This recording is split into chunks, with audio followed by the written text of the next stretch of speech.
Hello जय हिंद student, welcome back to physics resource centre 2.0। और आज के इस वीडियो में हम लोग अपने इस लेक्चर सीरीज को आगे बढ़ाएंगे। और इस लेक्चर सीरीज में जो हमें पॉइंट आज पढ़ना है, बेसिकली मैं आपको किरण आरेख पढ़ा चुका था, रे डायग्राम पढ़ा चुका था, और आज हमें उसमें ये इन चीज़ों को पढ़ना है। ठीक है, एक मिनट। आज हमें उत्तल दर्पण अथवा अवतल दर्पण के द्वारा प्रतिबिंब का बनना पड़ना है, जो कि बहुत ही शॉर्ट और बहुत ही मिनिमाइज तरीके में मैं आपको बताऊंगा ताकि आपको चीज़ें समझ में आए। ठीक है, तो सबसे पहले मैं टाइटल देता हूं, अवतल दर्पण द्वारा प्रतिबिंब का बनना। अवतल दर्पण द्वारा प्रतिबिंब का बनना। अवतल दर्पण द्वारा प्रतिबिंब का बनना।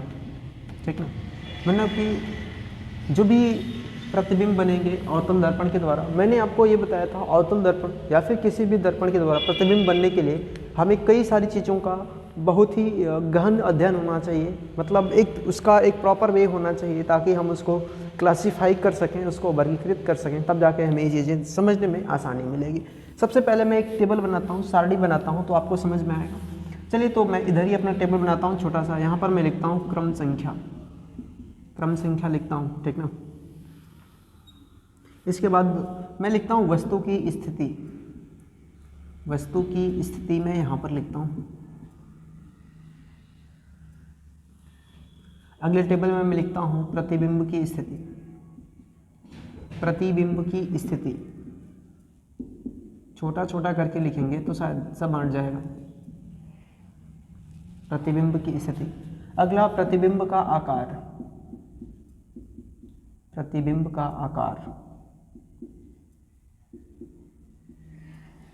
नीचे लिखो प्रतिबिंब का आकार।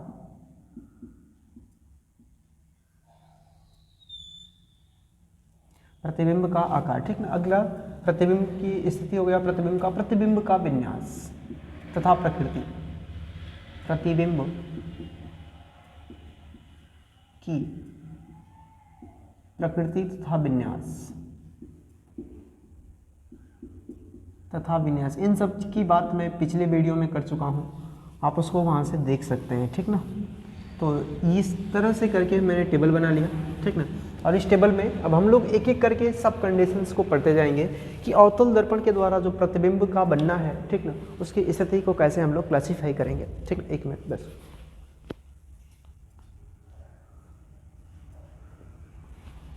ओके, ठीक है।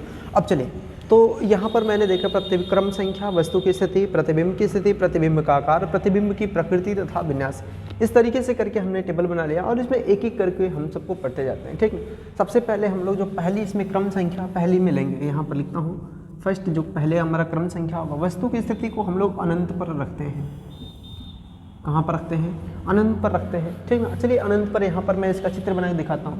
पहला है, ठीक ना, तो अनंत पर रखने के लिए सबसे पहले हमें तो दर्पण बनाना होगा। हमने ये बना लिया एक अवतल दर्पण, और हमने ये इसका खींच देते हैं इसका मुख्य अक्ष, ये इसका फोकस पोल पी हो गया, ध्रुव पी हो गया, यहाँ पर फोकस एफ, वक्रता केंद्र सी हो गया।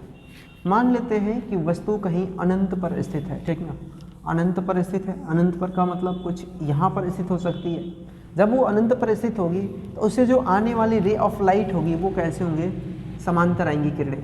जब वो समांतर किरणें आएंगी तब वो कहाँ से निकलती हैं? फोकस से निकलती हैं। ये आप सब लोगों को पता है। ठीक ना, आपको पता है कि अगर किरणों को हम लोग किसी भी अगर मुख्य अक्ष की किरण आरेख में शायद आपको पढ़ाया हुआ हूँ, ठीक ना, शायद नहीं, वो कन्फर्म है कि मैंने आपको पढ़ाया हुआ है। ठीक ना, अब देखिए यहाँ पर क्या है कि मुख्य अक्ष के समांतर जो किरणें आती है ना, परावर्तन के बाद फोकस से होकर के जाती हैं।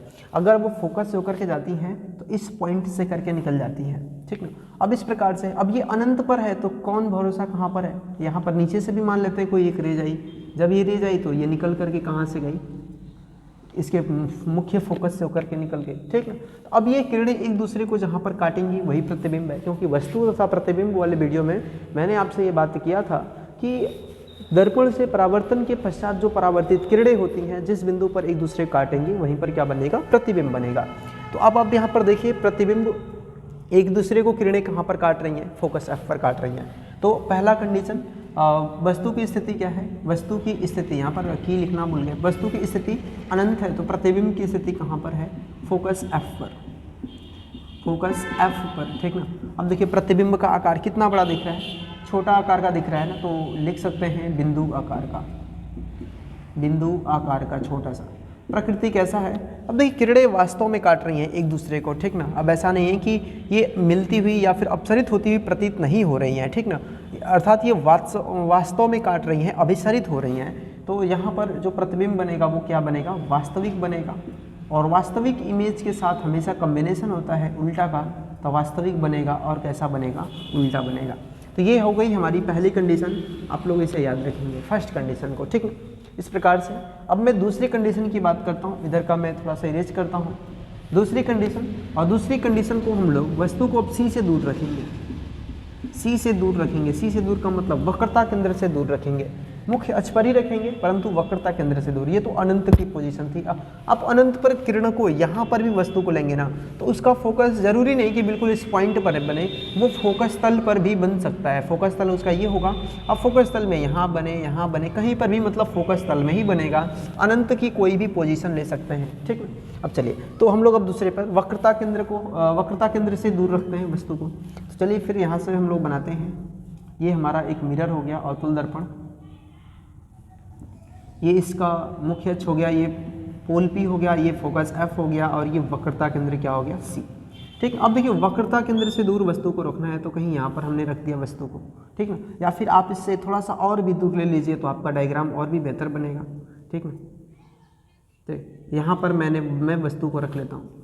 अब देखिए कोई भी किरण है ना जो मुख्य अक्ष के समांतर जाती है वो कहाँ से निकलती है, फोकस से निकलती है। और जो किरण इसके सेंटर ऑफ कर्वेचर पर आती है वो दर्पण से परावर्तन के पश्चात उसी पॉइंट से निकल जाती है। अब एक दूसरे को ये जहाँ पर काटेंगी वही उसका क्या बनता है, प्रतिबिंब बनता है।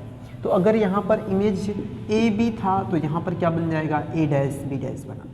अब देखिए हमने वस्तु को कहाँ पर रखा है, सी से दूर, और जब सी से दूर रखते हैं तो प्रतिबिंब कहाँ बना है, सी व एफ के बीच, सी व एफ के बीच, अर्थात वक्रता केंद्र और फोकस के बीच बना है। अब प्रतिबिंब के आकार की बात करेंगे, आकार क्या है, वस्तु से तो छोटा ही होगा, वस्तु से क्या है, छोटा, तो ये वस्तु से छोटा इमेज बना। अब वास्तव में किरणें काट रही हैं तो वास्तविक होगा और कैसा होगा, उल्टा होगा, वास्तविक होगा और कैसा होगा, उल्टा होगा, ठीक ना। ये हमारी सेकंड कंडीशन हो गई, सेकंड प्रॉपर्टी हो गई। अब उम्मीद करता हूँ आपको सेकंड प्रॉपर्टी भी समझ में आई होगी, ठीक ना। इस प्रकार से अब हम लोग थर्ड प्रॉपर्टी की बात करते हैं। तीसरे, अब देखिए सी से दूर हम लोग थोड़ा तो आप घिसकते आएंगे दर्पण की तरफ, ठीक ना। यही तो हमें सबसे मेन पोजीशन होता है कि हम लोग कहाँ से मूव करें, तो ठीक ना। अब देखिए तो हमने पहले अनंत पर रखा, अनंत से फिर सी से दूर आए, अब सी पर चलेंगे। वस्तु को कहाँ पर रख देंगे, वक्रता केंद्र बिल्कुल सी पर रख देंगे, वस्तु को वक्रता केंद्र सी पर रख देंगे। तो उसका मैं चित्र बनाता हूँ कुछ यहाँ पर, एक मैं दर्पण बनाता हूँ, ये दर्पण मैंने बना दिया, ये इसका मुख्य अक्ष हो गया, ये फोकस पोल पी हो गया, ये फोकस एफ हो गया और ये वक्रता केंद्र सी हो गया। हमने वस्तु को कहाँ पर रख दिया, बिल्कुल सेंटर ऑफ कर्वेचर पर रख दिया। तो आपको भी पता है कि जो किरणें मुख्य अक्ष के समांतर आएंगी वो कहाँ से जाएंगी, फोकस एफ से होकर के निकल जाएंगी, ठीक है। अब दूसरी जो किरण इसके फोकस से आती हैं वो दर्पण से परावर्तन के पश्चात मुख्य अक्ष के बिल्कुल समांतर निकल जाती है, ठीक है। मुख्य अक्ष के समांतर निकल जाती हैं तो एक दूसरे को काटती कहाँ पर है, आप इसको बिल्कुल थोड़ा सा स्ट्रेट करेंगे तो सही हो जाएगा, थोड़ा सा स्ट्रेट करेंगे, हाथ से खींचने में टेढ़ा हो जाता है,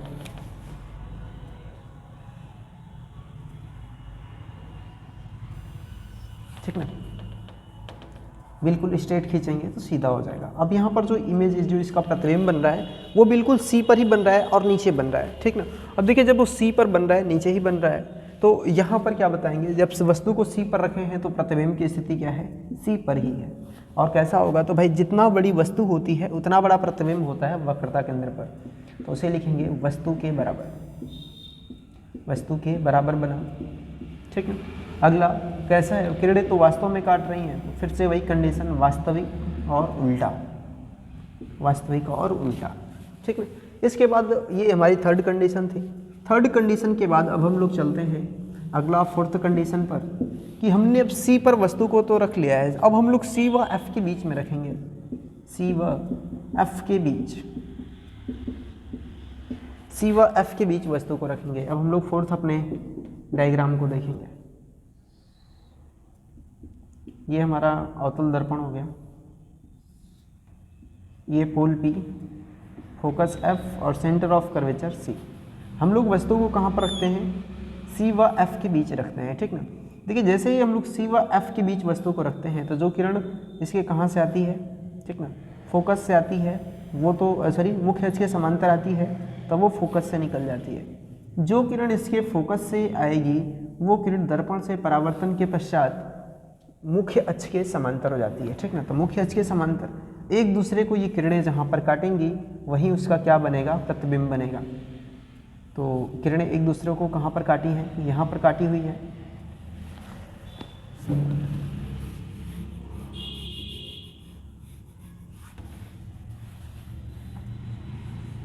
यहाँ पर ये पॉइंट है, यहाँ पर वस्तु काटी हुई है, ठीक है। देखो स्पष्ट डायग्राम थोड़ा सा और भी बन सकता है, परंतु मैं आपको बिल्कुल क्लू देता हूँ। आप अपनी बुक में भी देखेंगे तो आपको ऐसे ही मिलेगा, ठीक ना।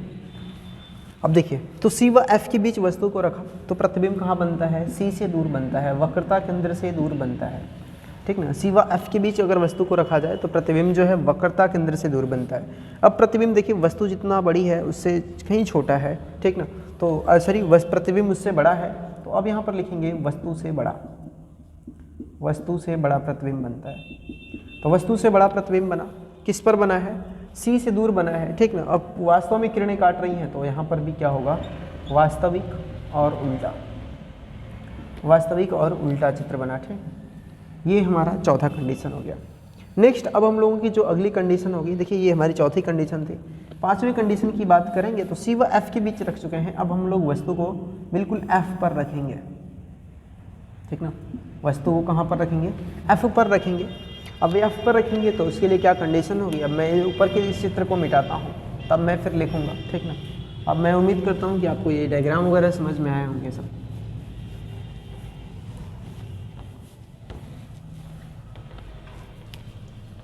पाँचवा नंबर है, ठीक ना। कुछ इस प्रकार से करके सबसे पहले हमने एक अवतल दर्पण बना लिया, इसका पोल P हुआ, फोकस F और यहाँ पर सेंटर ऑफ कर्वेचर C हुआ। तो फिफ्थ कंडीशन पर हमने क्या लिखा है कि वस्तु कहाँ पर स्थित है? इसके फोकस पर स्थित है। तो मैं कुछ इस प्रकार से करके इसका डायग्राम बनाता हूँ। अब देखिए जो किरण मुख्य अक्ष के समांतर है वो तो कहाँ से जाएगी? फोकस से होकर के निकलेगी, ठीक है। दूसरा कंडीशन, जो किरण इसके वक्रता केंद्र पर आपतित होती है वो तो वहीं से निकल जाती है। जो किरण इसके वक्रता केंद्र पर आपतित होती है वो वहीं से निकल जाती है।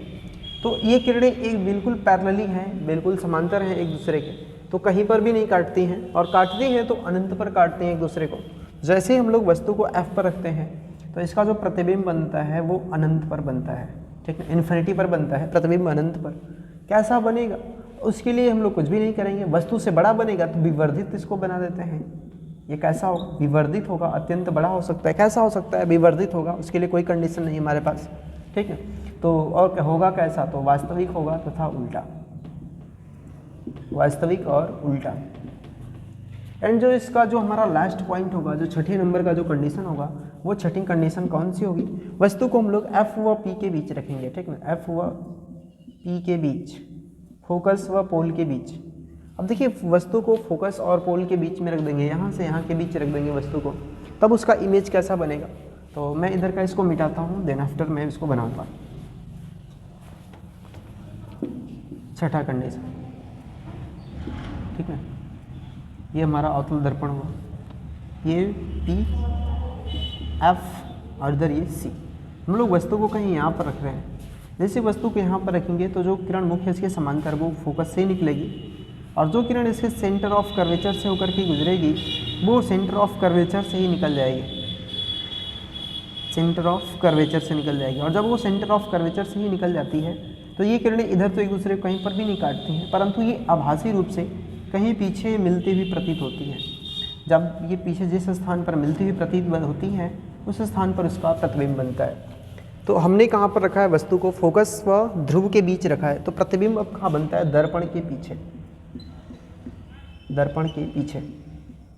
अब इसका प्रतिबिंब दर्पण के पीछे बना, किस आकार का होगा? तो वस्तु से बड़ा,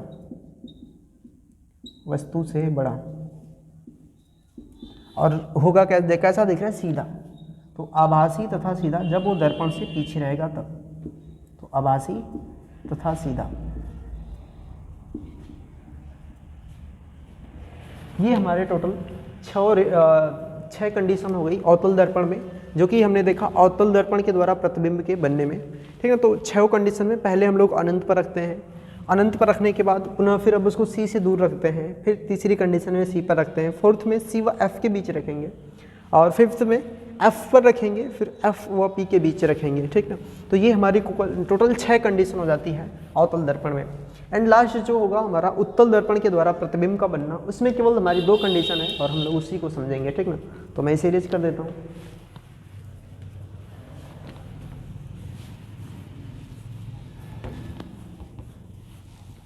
इसको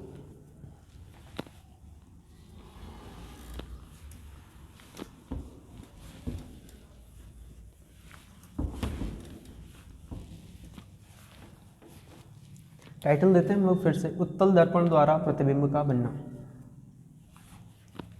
यहाँ पर भी जो चीज़ें से थी बिल्कुल सेम होंगी।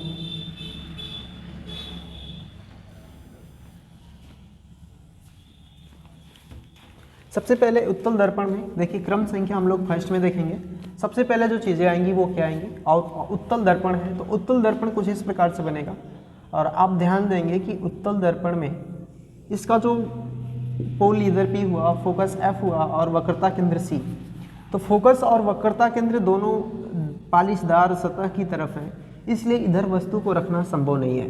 तो यहाँ पर केवल एक ही कंडीशन आ पाती है, और वो जो कंडीशन आ पाती है, पहली कंडीशन वस्तु की स्थिति को मैं बताता हूँ कि अनंत पर रखते हैं। पहली कंडीशन में वस्तु को अनंत पर रखते हैं, तो वस्तु को अगर अनंत पर रखेंगे तो कहीं इधर हो सकती है। अब अनंत का मतलब कहाँ पर होगा, तो आप लोग कुछ इस प्रकार से मान सकते हैं। और देखिए जैसे अनंत पर वस्तु को रखेंगे तो जो इससे किरण निकलती है मुख्य अक्ष के समांतर, वो तो कहीं बाहर निकल जाती हैं, परंतु ऐसा प्रतीत होता है कि वो फोकस से अपसरित होती हुई प्रतीत हो रही हैं। यहाँ पर भी कुछ इस प्रकार से ही कंडीशन होंगी कि जो किरण मुख्य अक्ष के समांतर आई वो भी कहीं बाहर से निकल जाती हैं, परंतु ऐसा प्रतीत होता है कि वो फोकस से अपसरित होती हुई प्रतीत हो रही हैं। तो ये कंडीशन आती है। अब ये किरणें आभासी रूप से एक दूसरे को फोकस पर मिलती हुई प्रतीत हो रही हैं, तो जो प्रतिबिंब की स्थिति होगी वो कहाँ पर होगी, एफ पर होगी। ठीक ना, और बस प्रतिबिंब का आकार होगा तो वो बिंदु आकार का होगा, या फिर अत्यंत छोटा लिख सकते हैं। ठीक ना, बिंदु आकार का, बिंदु आकार का, ठीक ना, या फिर अत्यंत छोटा लिख सकते हैं। और ये किरण के जो प्रतिबिंब बन रहा है दर्पण के पीछे बन रहा है। ठीक ना, मतलब जो परावर्तक तल है उसके पीछे बन रहा है, तो जो इसकी प्रकृति होगी वो कैसा होगा, आभासी तथा सीधा। ठीक ना, आभासी और सीधा बनेगा। ये हमारी दूसरी कंडीशन, पहली कंडीशन है। इस प्रकार से अगर हम लोग दूसरे कंडीशन की बात करेंगे, दूसरा कंडीशन भी इसका बहुत सिंपल है। ठीक है, जैसे अब यहाँ पर हमने अनंत पर रखा है, अब हम लोग वस्तु को बिल्कुल इसके समीप लेकर के आते हैं उत्तल दर्पण में, तो उसके लिए मैं रे डायग्राम बनाता हूँ। फिर से एक उत्तल दर्पण बनाया हमने। इसका मुख्य अक्ष हुआ पोल पी, फोकस एफ हुआ, इधर सेंटर ऑफ कर्वेचर सी हुआ। ठीक, हम लोग वस्तु को अब रखते हैं अनंत व पोल पी के बीच में। ठीक ना, अनंत व पोल पी के बीच, अब देखिए अनंत व पोल पी के बीच रखा, तो फिर से आप वही रे डायग्राम दोहराएंगे कि जैसे अगर कोई किरण मुख्य अक्ष के समांतर आती है तो वो फोकस से अपसरित होती हुई प्रतीत होती है, और जो किरण इसके सेंटर ऑफ कर्वेचर पर जाएगी, ठीक ना, वो सेंटर ऑफ कर्वेचर पर ही वहीं से निकलती हुई प्रतीत होती है। तो निकल तो यहीं से जाती है, परंतु वो अपसरित होती हुई सेंटर से प्रदर्शित होती है, और एक दूसरे को यहाँ पर काटा तो ये इसका इमेज यहाँ पर बन जाता है, आभासी इमेज। तो अब आप देखेंगे तो फोकस P व F के बीच में इमेज बनता है, तो अनंत व P के बीच रखेंगे तो F व P के बीच, F व P के बीच इसका प्रतिबिंब बनता है। प्रतिबिंब कैसा होगा, तो वस्तु से छोटा होगा, वस्तु से छोटा, और कैसा होगा, आभासी व सीधा, आभासी व सीधा। ये हमारा दोनों रे डायग्राम हो गया उत्तल दर्पण में। अब आप ध्यान देंगे कि कई सारी चीज़ों को इसका उपयोग ज़्यादातर होता है जो ड्राइवर जो 4 व्हीलर्स गाड़ियाँ होती हैं, ठीक ना, उनमें ड्राइवर की सीट के बगल में जो मिरर लगा होता है, जो दर्पण लगा हुआ रहता है, वो उत्तल दर्पण ही होता है। क्यों उत्तल दर्पण होता है कि ये उस इमेज को क्या बनाता है, छोटा कर देता है, जिस वजह से हम लोग बड़ी साइज़ की गाड़ियों को भी छोटे मिरर में आसानी से देख पाते हैं। तो इसके अनुप्रयोग पर रहा। अवतल दर्पण का प्रयोग यहाँ पर कर रहे हैं, तो अवतल दर्पण का जो प्रयोग होता है उसमें जो सबसे लास्ट वाली कंडीशन थी आभासी इमेज वाला, ठीक ना, सबसे लास्ट वाली कंडीशन में क्या था कि वस्तु को हम लोग कहाँ पर रखते थे, फोकस F और पोल P के बीच में रखते थे। ये P था, F था और ये C था। तो हम लोग वस्तु को यहाँ पर रखते थे, इसका जो इमेज बनता था वो कहीं यहाँ पर बनता था आभासी। तो इसका जो प्रयोग कान व गले के डॉक्टर करते हैं ताकि जो अंतरांग होते हैं, जो छोटे अंग होते हैं, उनका एक बड़ा चित्र देखा जा सके और उसके इलाज में, ठीक ना, उसकी चिकित्सा के दौरान उसमें सहायता मिल सके, तो उसका प्रयोग होता है। वैसे बहुत सारे चीज़ों में इसका प्रयोग होते हैं दर्पण का। तो अब मैं उम्मीद करता हूँ कि आपको इस टॉपिक के अंतर्गत अवतल दर्पण और उत्तल दर्पण के द्वारा प्रतिबिंब का बनना कुल 8 कंडीशन थी, 8 आपको समझ में आए होंगे। तो अब मैं मिलता हूँ आप लोगों से नेक्स्ट वीडियो में, तब तक के लिए जय हिंद।